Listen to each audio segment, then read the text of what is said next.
Okay, you guys, it is another week of meal prepping, so I thought I would run it through with you guys on what I'm going to be making for the week and also show you how I like to prep. So really quickly, for breakfast, I usually choose one breakfast item that I like to keep in the freezer because then Kyle can grab and go and eat it on his way to school.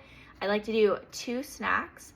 I like to do 2 lunches and 5 dinners, and then I also just have fruit prepped, washed, cut, whatever it needs to be for the fruit we pick for the week.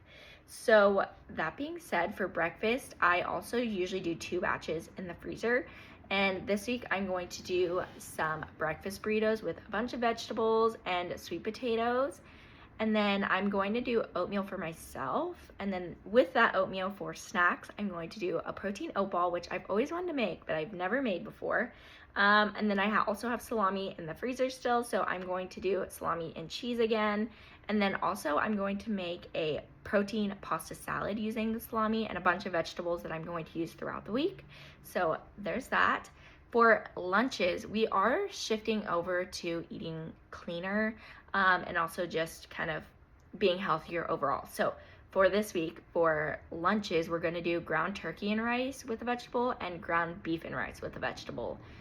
We haven't chosen a vegetable yet, so we'll see. It'll probably be like broccoli or Brussels sprouts. So that being said, for dinner, we're going to do Chipotle night with steak I have in the freezer. And then we're going to do ground turkey teriyaki using the Primal Kitchen teriyaki. It's just a good option that has less sugar than traditional teriyaki that I usually use. And then we'll eat that with cabbage and rice. And then we're gonna do ground beef burger bowls. And then instead of like a bun or rice, we're gonna do sweet potato. And then also for both the teriyaki and the ground beef, instead of lettuce, we are going to use cabbage.